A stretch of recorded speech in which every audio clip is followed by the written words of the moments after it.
Welcome to the spirit world, answering your questions on angels, demons, and how the spiritual and physical worlds interact. And now your hosts, Debbie Georgianni and Adam Bly. Well, hello there, and welcome to the Spirit World, and welcome to the August edition of our Mailbag show. I love this show because this is where Adam and I get to dive into the mailbag of all the questions, comments, concerns that you have as the Spirit World listeners, and we're going to try to answer as many questions as possible. So, no phone calls today, but please sit back and listen and really see if your question has been answered or somebody else's that you've been thinking about. Adam, we always begin with the St. Michael prayer. In the name of the Father, and of the Son, and of the Holy Spirit. St. Michael the Archangel, defend us in battle. Be our protection against the wickedness and snares of the devil. May God rebuke him, we humbly pray. And do thou, O Prince of the heavenly host, by the power of God, cast into hell Satan and all the evil spirits who prowl about the world, seeking the ruin of souls. Amen. In the name of the Father, and the Son, and the Holy Spirit. Amen. Amen. So this is your show. This is the August Mailbag edition, and Adam and I are determined to beat our record from last month, so we're going to try to answer a couple more questions. And just in case you're new to the spirit world, I'm Debbie Georgianni with religious demonologist and co-host Adam Bly, and normally we love to open the phone lines, and we just get it's an abundance, Adam, of phone calls all the time with people from all over around the world asking the questions about angels and demons and everything in between. So we thought we would gather up the mailbag once a month, and we would just answer the questions. We'd group them together by subject matter, by topics, so that we could pretty much cover everybody's general concern. But I wanted to make sure that our listeners, Adam, knew that they can send in questions or comments for next month's mailbag show in September. So all you have to do, if you have something that's on your mind, or there's an activity or something that's happening in your household and you're not sure about it, you don't know who to talk to, you can't really maybe go to the parish and ask them, or the church and ask them, so you can ask us. We'll happily try our best to answer and bring you some peace. So the email is TSW, and TSW stands for The Spirit World at grnonline.com. So that's how you can send your emails in. Now, Adam, super easy. If folks want to go onto Facebook, all they have to do is like us at the Spirit World Podcast. And Adam and I are waving to all you guys on Facebook and YouTube and X. You guys are going strong. Thank you so much. And Rumble, thank you so much for lighting up the chats on the social media side of things. And you can post your comments there. And our wonderful producer, Tim, will grab those and put them in for the September mailbag show. We want to thank the Spirit World show team. You guys do a fabulous job making sure that every single Saturday we get these wonderful episodes out to the world. Thank you to the EWTN Global Catholic Radio Network. Okay, Adam, so I kind of did all the housekeeping. I set the table about that it's a mailbag show. We're not taking any live calls today, but we'll take your emails and comments coming in on social media. And Adam, I have my list ready to go. I know you've got the first question that we're going to tackle. Okay, here we go. Occasionally I get the experience that something or someone invisible is trying to climb into my bed while I'm half asleep, and I know immediately that it's a sinister entity. I always reach for my rosary under my pillow to strike down the enemy with prayer, even though it often becomes hard to speak, as if I'm being muzzled. But in persisting to pray mentally to our Blessed Mother and St. Michael the Archangel, the attack of the evil spirit always falls apart. The Lord restores my peace, and I return to sleep.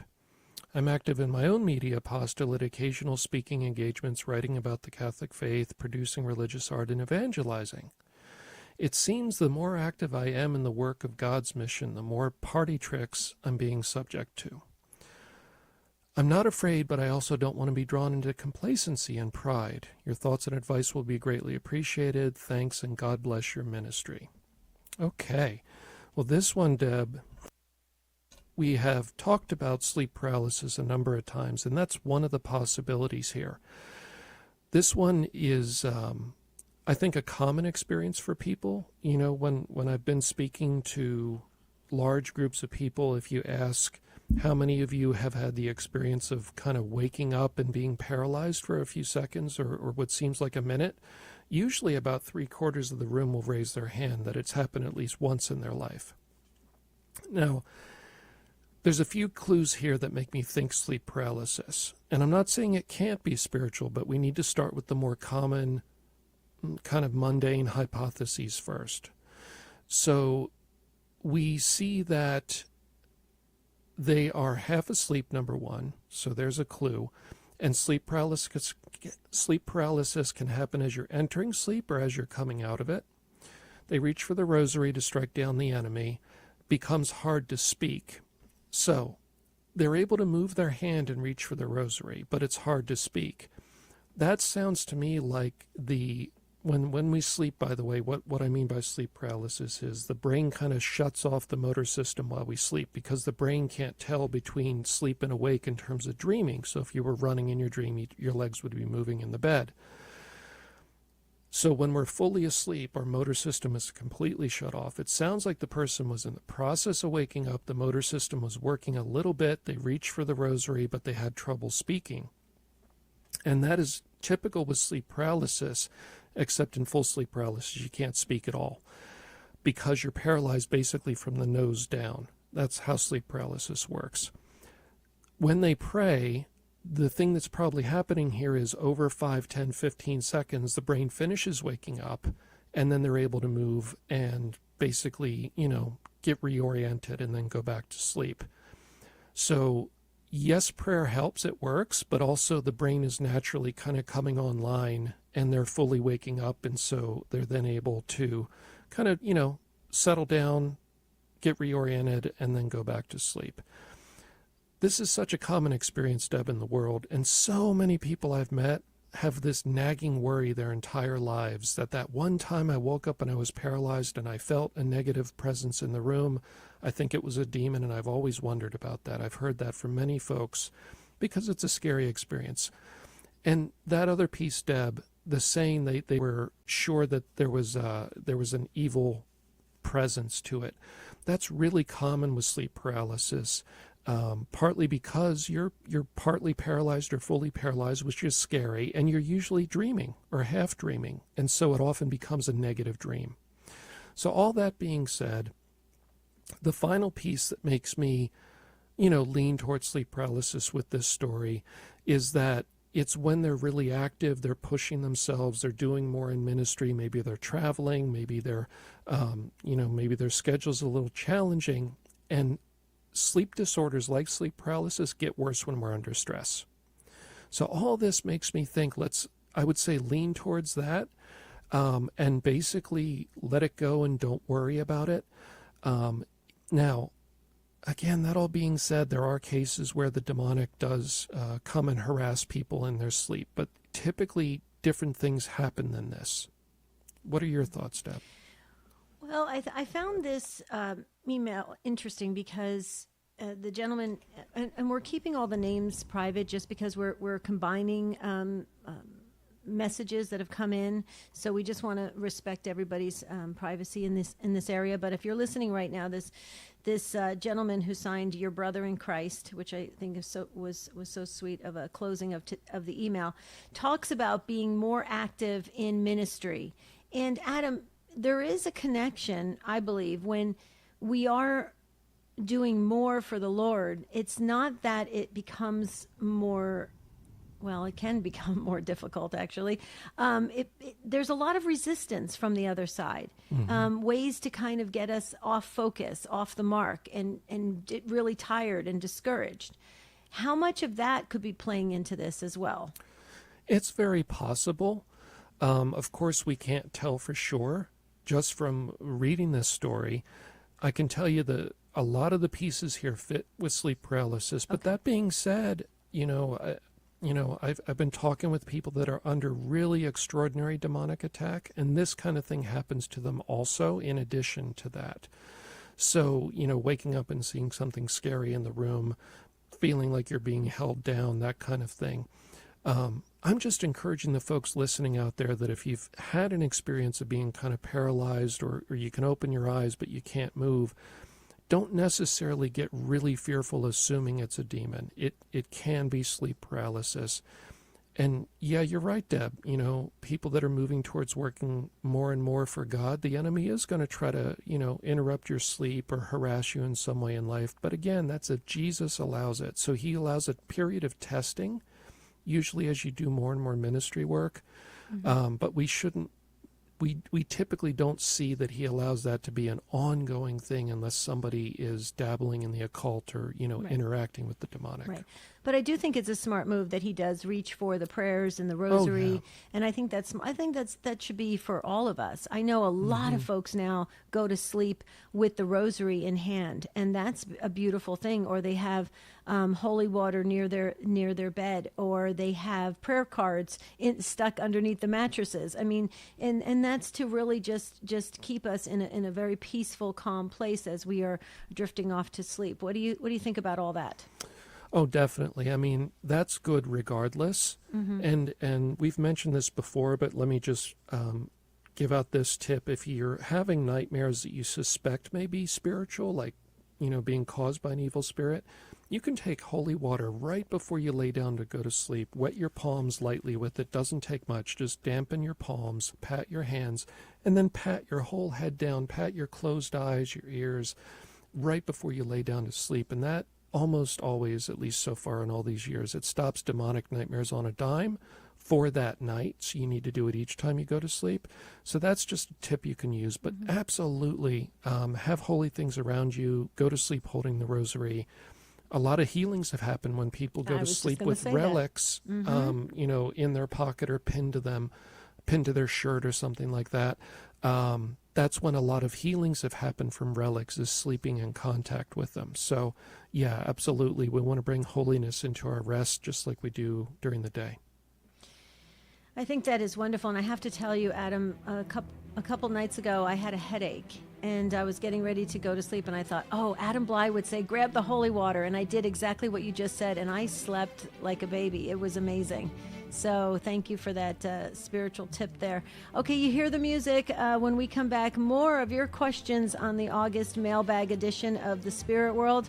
You can always send in your question for next month, tsw@grnonline.com, or better yet, like us on Facebook at The Spirit World Podcast. But please stay with us this entire very quick hour as we dive into your questions here. We'll be right back.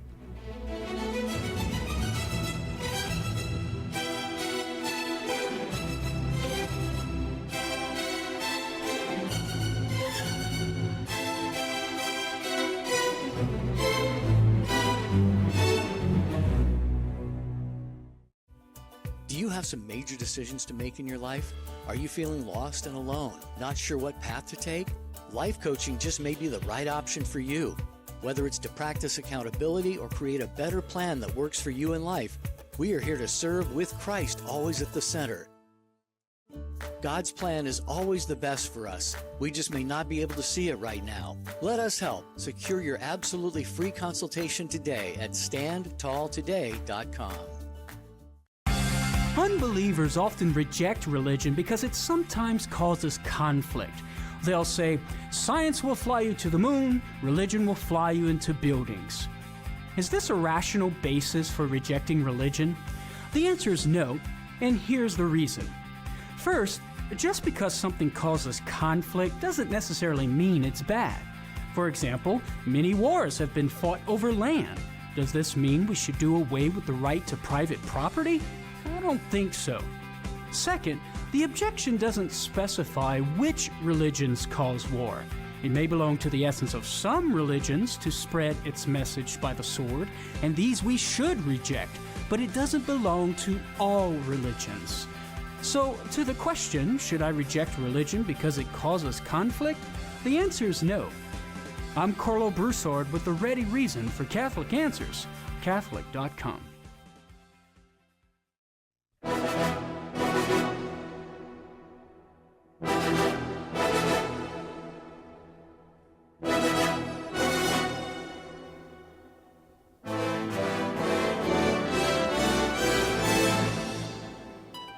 The Spirit World continues with Debbie Georgianni and Adam Bly.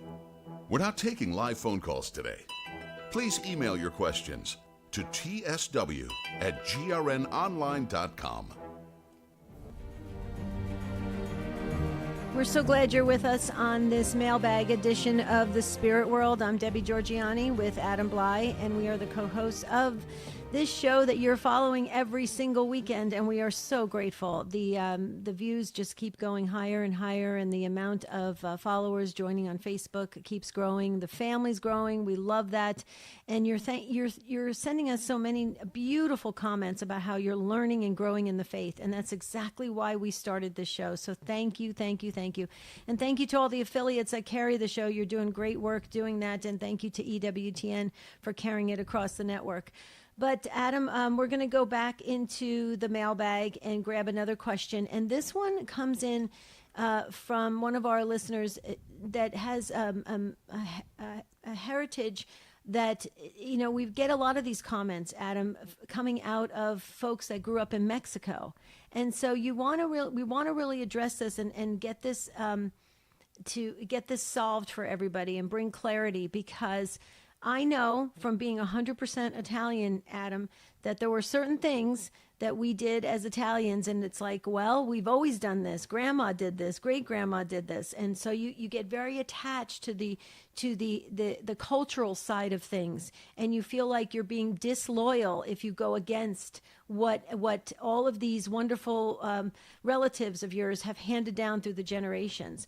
But there's a lot of problems and superstitious beliefs that are attached to these things, and Adam wants to clear this up once and for all, so folks can be at peace going forward and know that they are not being disloyal in any way, shape, or form. They're being spiritually responsible. Adam?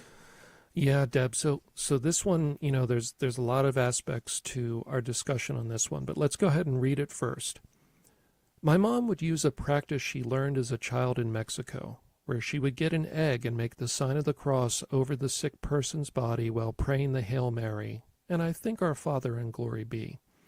And after covering the body with crosses using the egg from head to toe, she then cracked the egg into a glass of water and placed it under the person's bed. Then in the morning the egg was examined, and people would look to see whether it was cooked or if there was many spikes of the yolk in the water, that type of thing, different patterns. This person wonders if instead of helping us, did it open a door to the demonic? Well, this is what is called syncretism, which is when we blend or combine, really, Catholic practices along with usually a folk indigenous practice or superstition of some type, or even folk magic, which this is a form of divination because you're using a mundane object like an egg in order to try to divine some hidden information about whether somebody has an infection, right? Or in this case, it references envy, which is hearkening back to the evil eye, the idea that somebody looks at us with envy about something we have, and that envy is essentially a curse. And so they're trying to divine both whether there's a sickness, but also whether there may be a spiritual illness here or a curse. So the church warns against syncretism, the combining of kind of local folk magic or superstition along with the faith, but also warns against divination, which is using things to get hidden information, which this is a form of divination. So it would also be called a superstition, which is kind of relying on, well, I think that the church would say this is just kind of whether the egg, whether the yolk spikes in the water or not, would be seen as kind of a random thing, kind of like people that might read tea leaves. It's looking for, in a superstitious way, you're putting faith in something that isn't of God, is kind of the bottom line here. So you're putting faith and trust in the egg and its behavior in the water, as opposed to in God. But what are your thoughts, Deb? These things at the time, I think when people are desperate for an answer and they want to heal someone or help someone in their family, these customs, these traditions that are passed on, it has this I think effect on people where they just want some kind of comfort through what they're going through, and so I don't fault any of this. I mean, I'm speaking from my own family tradition of kind of some strange things that we used to do with olive oil and other stuff. I mean, you name it. But I will tell you, some of it worked. But anyway, that's beside the point. But it's interesting because I think when you're looking at the intention of it, Adam, it's not to insult God or not to try and get around what God wants. It's really to get healing or comfort or peace. So what do you say about that? Because I know that the intention of these folks, it's a good thing they're trying to do. It's just not going to be helpful for them spiritually. Why don't you address that? Because I mean, and I'm not joking about this. I have personally seen things like burns and stuff have been healed with using different olive oil and stuff. I know my uncle had epilepsy, and my grandmother used to put olive oil all over after he would have a seizure or something, and he would be near the stove and he would get burned a little bit. My grandmother would put olive oil on, and Adam, I've seen the most amazing. Now that's probably because of the antioxidant properties and the heal, the just the natural qualities of the olive oil. But I mean, these are things that we grew up with. So what do you say to that? Do we stop all those things when we've seen them? Now this particular instance with the egg and stuff, it seems a little bit extreme there. Yeah, so I think you're bringing up something really interesting about all this is there are different examples of this that become increasingly obviously problematic. So using the olive oil, I mean, that could just be a traditional medicine, a treatment for burns. For instance, having an aloe plant in your house and snapping a leaf off and rubbing some aloe on a burn, that's not syncretism, that's not superstition, that's just basically plant level medicine that is substantiated by science. Like, for instance, the active chemical in aspirin comes from a tree bark that indigenous populations knew traditionally you chew this one particular tree bark when you've got a pain, and it's an analgesic, it helps lower the pain. So the olive oil probably has genuine properties like that. So it wasn't being used for divination. This story with the egg is kind of a little more moving towards divination and superstition than the olive oil is. But then let's take a third example, take it even further, and let's go into straight up mediumship and channeling of spirits, that some people claim that they're Catholic, and yet they charge people money to channel spirits with their body and supposedly have their dearly departed loved ones speak through the person's body or to them and relay messages, which is necromancy. So you can have different versions of this kind of blending of different things and traditions, but it can get darker and darker, where you're essentially playing with the occult, but you're just saying a few prayers before you do it. But that doesn't change the fact that you're playing around with necromancy in the last example that I just gave. Right. So yes, I understand, Deb, the intent is good, and people often simply don't know that it's problematic. But once your conscience is informed, you should probably just rely on prayer, and most importantly, go to the doctor.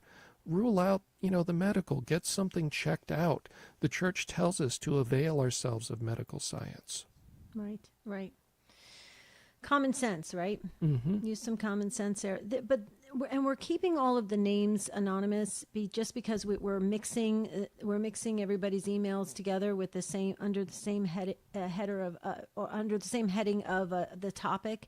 And so this is important because this has been coming in a lot lately, especially from folks that have been raised in Mexico. They have been contacting us saying there's more and more of this happening, especially post pandemic, that people are going back to these old ways of learning things from their parents and great grandparents and saying, well, we're just going to do it our way. We don't trust what's going on out there, so we're going to do it how the way we were raised. But Adam, as you're saying, use common sense, do your research. If something is medically sound, then like the properties of vitamin E or vitamin C in olive oil, then that's good. But or aloe vera, okay. But if it's something that you even just know going through the practice seems a little odd, it probably is. Wouldn't you say, Adam? Yeah, exactly. Your gut will usually tell you. And another thing you can do, check with your priest when in doubt. Good idea. You can check in with your pastor and say, hey, this tradition was passed down in my family. I'm not sure if this kind of crosses the line into superstition and syncretism. Can you help me talk it out? Mm-hmm. Yeah, excellent. Okay, so Adam, I've got the next one because this has come in probably a half a dozen times, and so let's just address it in the next few minutes before we go to the next break. This came in from one of our listeners. Says, was watching a TV a murder show on TV. Can something attach itself to her from watching a dark show like that? Adam, go ahead and add any, sexually explicit, vulgar, terrible scenes, paranormal, anything. Add that to it because we've been getting a lot of comments that people are a little bit nervous about what they're taking in as their view and they're viewing as entertainment. Could demons be attached to that viewing episode? Okay, so many saints have told us to guard our senses. Be careful of what you put into your mind. Be careful of what you look at, what you listen to, the things that you read. We have to live in the world. We're not able to withdraw from the world. You're going to see and hear things that are negative and all of that. But we're supposed to do our best to guard our senses. Now, why is that? Well, once you put something in your mind, it's there. It's not like you can take it back out. And, Thomas Aquinas explains to us that the way we are tempted by the enemy is the enemy will stimulate a memory or activate a memory that we have and then excite the passions. So if I suddenly an image of a great apple I had one day, crisp and cold and sweet on a hot summer day, and that image and that story comes into my mind of that apple and then excites the passions. Oh, I'm really hungry. I'd love to, go get that right now. Boy, that would be great to have that experience again. That's what temptation is. And so the more things we feed into our mind that can be used to tempt us towards sin, the more kind of potential ammunition we're giving the enemy. So particularly with things that are lustful or pornography, we need to be really careful because those movies play in your mind. Mm-hmm. And it's not always that it's a demon doing that. We're not saying that. But this is what Thomas Aquinas warns us about, that sometimes it is the enemy kind of stirring up those little movies that you've stored in your mind. So can a demon actually attach itself to you? Well, it depends on how dark and sinister the thing is, number one. Number two, it's how you engage with it. A person might watch something for research purposes for something that they're doing that's legitimate. Like, sometimes I would catch up on a particular movie. If a case told me I watched this movie and I had these nightmares and it's in the context of a bigger demonic case, I may go watch that to see what they saw for research purposes. But if I watch it in fascination and I'm really wanting what I'm seeing in terms of a personal encounter with it, that is a form of invitation that can lead perhaps to something making an overture. I'm not saying you would become possessed just by doing that, but you're just starting to open the door to more of a relationship. So again, what your intention is, correct? Yes. Intention, heart, that all that plays in. Oh yeah. Yeah. Okay, so we're going to hold it right there. We've got more questions from the mailbag. And in case you're trying to call in because you're so used to having us live and we answer calls, this is a recorded episode of The Spirit World. We do it once a month to really make sure we get all the questions grouped up, gathered together, and we can answer. So that's why you got to make sure you tune in at least once a month for the mailbags to see if your question has been answered. So you can go on with your life in a confident way and your spiritual life and hold your head up high and feel good about the answers you received, so you can be free of anything that may be holding you back. So that's why we do this once a month. So if you want to send a comment or question in for next month, please do so now, because we start working on it a month ahead of time. tsw@grnonline.com. Or you can go on Facebook. Tim, our producer, picks up the comments right there at the Spirit World Podcast. Share this episode with a friend so you can help them be free of things as well. And we'll be right back.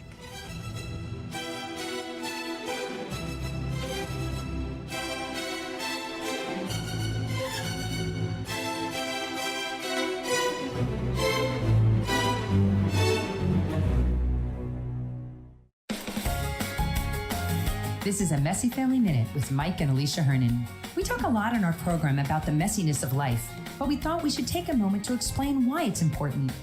We live in a broken, fallen world, and we're constantly trying to repair relationships and situations that have become, well, messy. Why is it so important to recognize this? Because if we deny or ignore this reality, or try to control our situation and make it neat and perfect, we'll only end up frustrating ourselves and making the situation worse. Family life is never easy. St. John Paul recognized this when he wrote, "There is no family that does not know how selfishness, discord, and tension can wound the family. But every family is called by the God of peace to have the joyous and renewing experience of reconciliation and unity restored." Families need to embrace the mess, knowing that God is always calling us to reconciliation with Him and our families, and that He will give us the grace we need to get there. For more inspiration, visit us at messyfamilyminute.org. Want some more joy in your life? Need some more peace in your day? Want to wake up each morning excited about life in a whole new way? Life coaching may be just what you need. We have a team of dedicated coaches willing to assist you in creating a plan for a better future with God as the focus. Jesus said, "I came for you to have life and have it to the full." So begin today with that abundant life. Visit us at standtalltoday.com.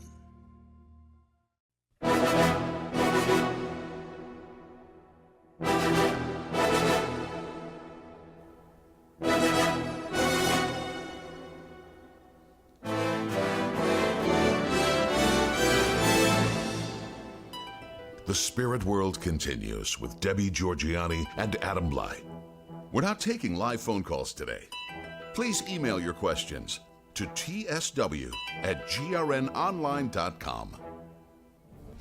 Okay, we are back for the August Mailbag episode of The Spirit World. And Adam, as we were listening to those announcements on the break, it reminds me to share with our listeners that we are getting comments coming in. Folks are already wanting to sign up for the webinars that we have planned for the fall and for the winter on standtalltoday.com.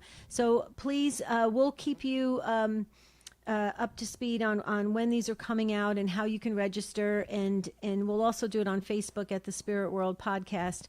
But just you can just check on the website every once in a while, standtalltoday.com, and see when the next webinar, because Adam and I feel that we need to really work with folks and work with couples and those that are struggling with their adult children or in their marriages. We're willing to go out there and help in that way. And so we're preparing those, but they take a lot of time, folks. So I know you guys are super excited to sign up, but we're not ready yet. You got to give us another month or two and we'll be there.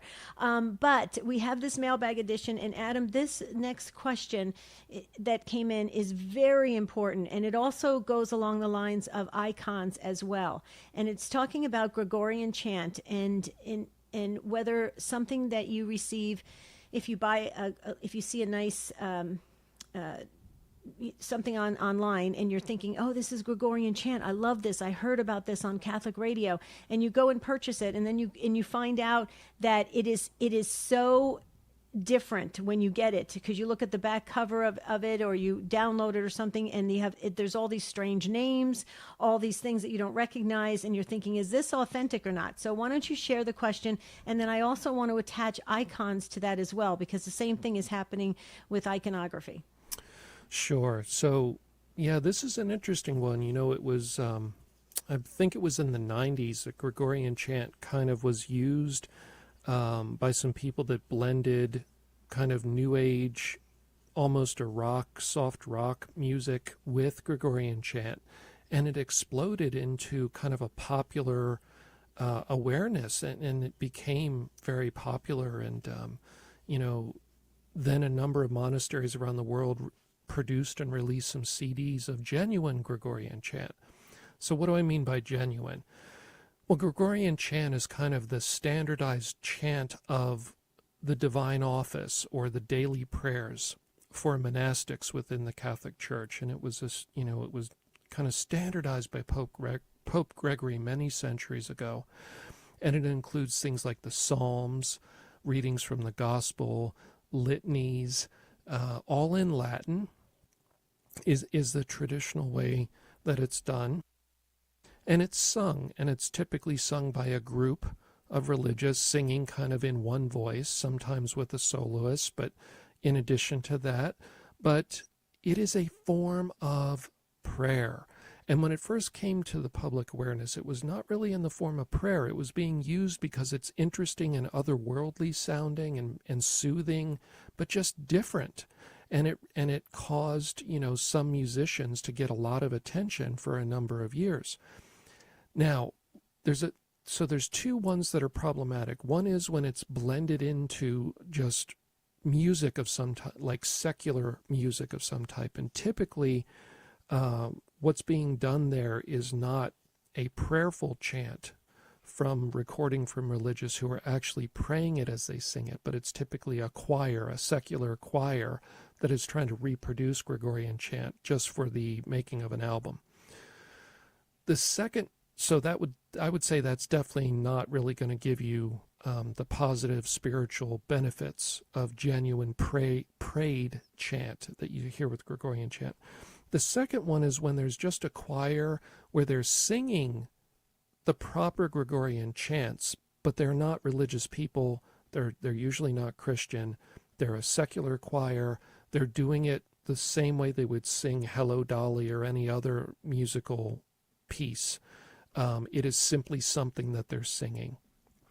That's not as problematic, but if you're going to get it for the soothing aspects of it and the spiritual aspects of it, I would go out and find genuine chant recorded by monasteries, and there's female chant also. It's not just male, though usually what people get is the male religious doing their chant. I would get the real thing. Okay, so that's some of the background. Their concern are a couple things. Is can there be imposters who claim to be putting out music that is Gregorian chant when it isn't? And they say there's some odd New Age material being produced linked with supposedly with Zen or other forms of meditation where they use specific frequencies that they claim are helpful. And they advertise it as, we're going to use this frequency and this, and that's going to have this spiritual effect on you or effect on your brain. And they're saying, this struck me as odd. Can you help me understand it? So that's some of the background to this, Deb. It's not that it's going to be a disaster if you have chant that wasn't recorded by religious, but here's the thing. You want to be sure that they're actually praying the Psalms or something that is a prayer versus they could be saying something else in Latin that has got nothing to do with prayer. So personally, I would lean towards the actual monastery produced material.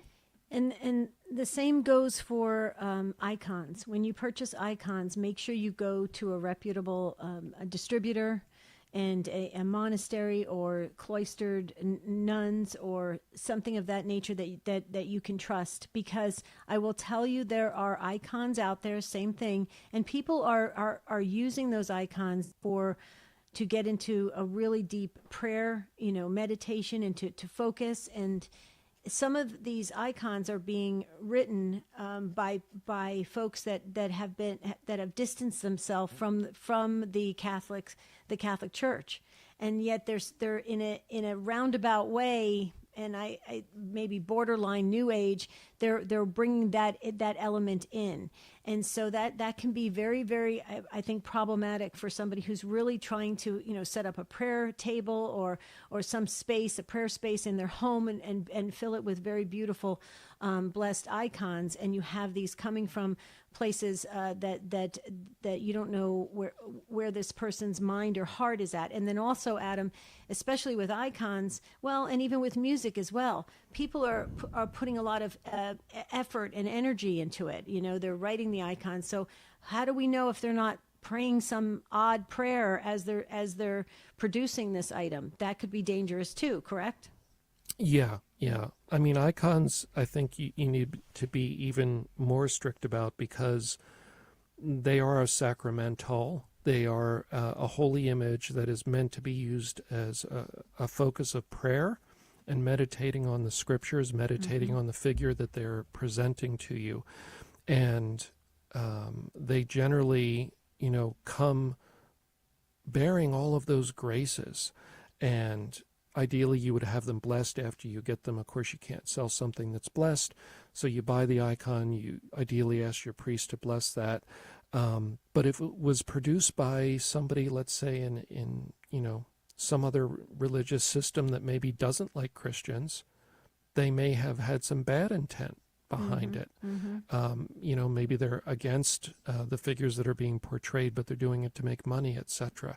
So, and particularly, here's the other thing, Deb, just on a practical level, there's a number of monasteries and convents that make their living producing icons, and that's how they support themselves. Right. So it would be wonderful if you could find a genuine source where you're also benefiting a religious community if you're going to buy them.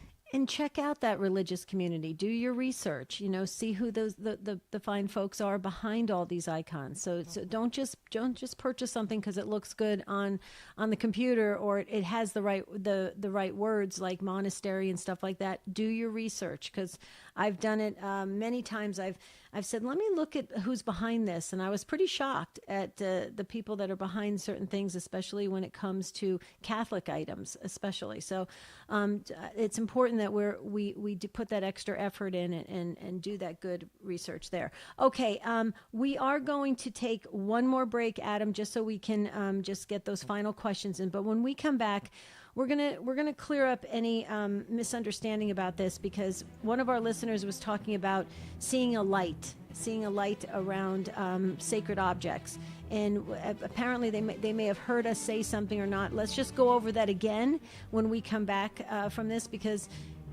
yeah, it is true. When you're in a very spiritual state, when you're praying, possibly you could see a light or something of that nature. We'll talk about it when we come back. This is our Mailbag edition. It's a pre-recorded episode of The Spirit World. Please share it with your friends and like us on Facebook at The Spirit World Podcast. We'll be right back.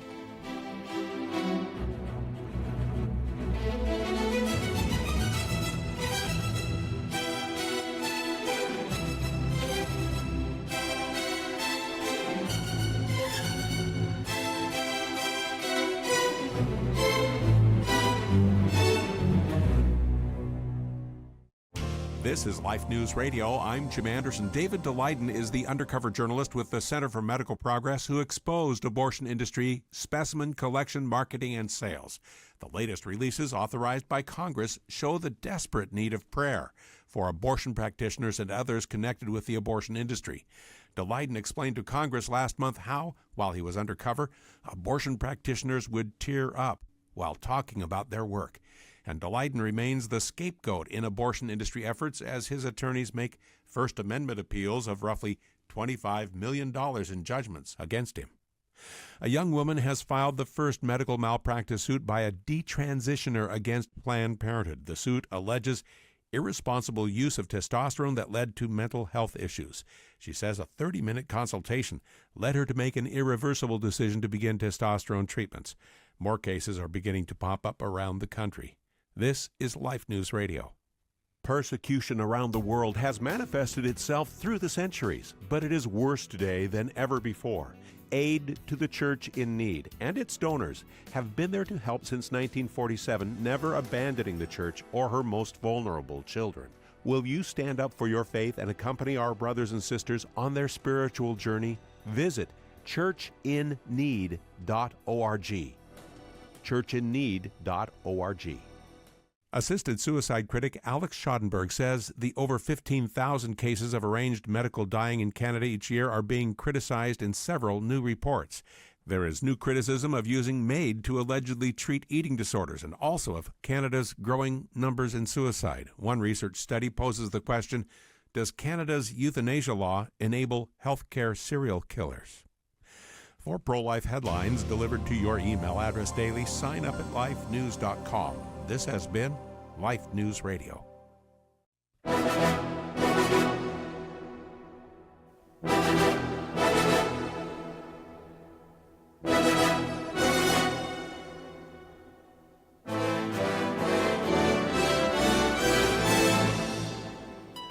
The Spirit World continues with Debbie Georgianni and Adam Bly. We're not taking live phone calls today. Please email your questions to tsw@grnonline.com. Okay, Adam, we're going to have to pick up the pace a bit if we're going to beat our record from last month. So why don't you read the question from one of our listeners, and then we'll dive into this understanding about seeing a light around sacred objects. Okay. On a previous show, I heard you speaking with a caller regarding seeing a light, and he thought it may have been a sign from God. I believe you responded by saying that some signs of light can be demonic. Again, I may have misunderstood your answer. I have been seeing a light surrounding my crucifix every day for 2 years when I pray. It gives me such peace and comfort, but now I am questioning if it is a good thing. I was wondering if you could clarify my understanding of this light. Well, there's a few things, of course. If you're, seeing a light, depends on how kind of strong this is, your perception of this is. If it's very slight, that certainly could just be a spiritual consolation. It could be, that you're focused while you're praying and you're maybe picking up more contrast of things. But if it's a strong light, I would also say, just to be practical, check in with your doc on that. And the reason I say that is not to put down having spiritual experiences, but I actually had a case, I've talked about it before, where the people were seeing flashing lights in their house, assumed their house was haunted, but it actually was a tumor on the occipital lobe of their brain that was operable, and they were ruling out the mundane with their doctor, and it was good that they did. So I'm not saying this person has a brain problem at all. Just bringing up that whenever we have extraordinary experiences, it's good to rule out the mundane first. What are your thoughts on spiritual lights, Deb? Yeah, no, I agree with that. But let's go back to what this wonderful listener had to say about that. If you see a light around a tabernacle, or you see a light around an image, or there's a picture of the Blessed Virgin Mary, and there could be a shimmering light that you may see. They wanted to know if that could be some kind of trick from the demons, or could it actually be that beautiful sign that you're saying that God can send us. Now, I will tell you, Adam, in the ministry work that I've done since 1989, I've heard this so many times. I can't even count how many times I've heard that, where people will say they've been in the chapel at adoration, and they will see streams of light coming from the monstrance, or I know from being on a pilgrimage to Israel, Jerry and I, when we were with the pilgrims, there were several, not just one, but several pilgrims when apparently during the Mass, Archbishop Aquila was doing the Mass in Israel, and when he elevated the host, there was just streams of rays of it almost seemed like bursts of almost fire coming from the Eucharist, and many people saw it. So is that and that, I mean, don't you have to take into consideration where you are at, what is happening? I mean, and I personally have seen things over the years in ministry. In my humble opinion, I would say those are clear indications that God is trying to share a beautiful gift with that person or those people that are present there. But I agree with you. If you're in your home and you're seeing, all sorts of lights coming everywhere, and you're not sure where they're coming from, you do have to make sure that medically everything is sound and what's going on. But tell us where we draw the line on some of these things?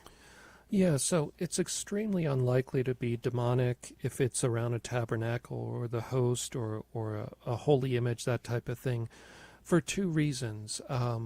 One, I can just tell you from a gut level, having looked into a lot of things and heard a lot of stories, good and bad, I don't think God would allow that. That's just my gut on that. Mm-hmm. Secondly, the enemy doesn't want to encourage our love of God or our wonder at God. Mm-hmm. So the enemy wants to do the opposite. It doesn't want to draw attention to the tabernacle or give you a supernatural experience that's going to encourage you about, your love of Jesus and Mary. So that makes me think, it's much more likely to be positive if it's something spiritual going on.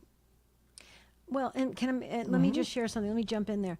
That was so spot on what you just said, and I'm thinking back to all the times that I've heard or I've experienced myself, and they were during times where God did want to, I believe, just give that extra special gift to that person. Maybe that person was struggling with something, or that person was just wanting to make sure they were connecting with God, and so God provided that beautiful response. I would just caution folks not to constantly look for that. I'm not saying people do that, right. but sometimes we want to connect with God so badly. We want to know that God is there and responding to everything that we are going through and doing, and we want to make sure that he's paying attention to us, right? So we may just naturally look for things like that, and I think that's where it could be problematic, or maybe potentially the demons could do some of those tricks like was talked about on earlier, Adam. But I would say for the most part, when these beautiful little blessings come, just take them and hold them near and dear into your heart, and just know that God is present. Yeah, and generally when God provides consolations is one word to describe it, mm-hmm. or signs to us that are extraordinary. Generally they're at particular moments in life where it's given at that moment, at a choice in the road, or a place where we could choose sin or we could choose to persevere, as opposed to all the time. So typically the way God works is signs and consolations are rare and they're strategic, typically. Though other people, let's go to Padre Pio. I know, one of your favorite saints. He had lots of consolations and extraordinary stuff all the time. So I'm not saying it can't happen. Okay. That's about all I have on that one. Can we move on to the next one? We'll try to beat our record. Let's get to the one, beat our record. Yeah, Adam, I love that competitive spirit, Adam. Okay, let's get to the one that's similar with this idea of the nephew that died 4 years ago. Why don't you read that real quickly? Let's comment about that, because it's kind of along the same lines of looking for some kind of response. So this person had a nephew who died 4 years ago. The nephew had dreams of God telling him that he would never have children and that God was going to take him home very soon. He then died in an electrical accident, and when the family prays the rosary, they mention him every time. When they forget to mention him, they hear a knock on the window behind Our Lady to remind them to pray for him. Wow. So I'm so sorry that your nephew died. I don't know how old the nephew was, but let's go to one of your favorites, Deb, Blessed Carlo Acutis. Mm-hmm. He knew from God that he was going to have a short life. Isn't that correct? That's right. Mm-hmm. Yeah. Okay, so we know sometimes God does this, lets people know, either through their intuition or maybe speaking to them in a dream or in some other way. And here they are praying, and when they forget to mention him, there's a knock. Now, here's the thing, Deb, real quick. Souls in purgatory, down through church history, have been allowed to petition the living for prayer when God chooses to do it. Not all the time, and not through your psychic, not through your medium. They are allowed to signal the living that they need prayer. Typically, it's going to be priests, religious nuns, people that are equipped really well to pray and know how to pray for the dead. But it can happen with family too. Now, this sounds very much like a poor soul signaling their need for prayer to me. Mm-hmm. What do you think? I agree, and I would also ask God to maybe stop that signaling of the knock, because I think you could get attached to that knock or waiting for that try knock. to communicate with it. Yes, yeah. yes. You don't want to So- do that. Right. So just pray and pray for all the souls in purgatory. Actually, we should do another show on purgatory, Adam, because we're getting a lot of comments and questions coming in on that topic, and we'll get to those in September. We want to thank Tim, our producer, and the show team. You guys did a great job. That'll do it for our August mailbag edition of The Spirit World. Please share it with your friends. Okay, folks, we love you guys. For Adam Bly, I'm Debbie Georgianni. Until next Saturday, have a beautiful and blessed week.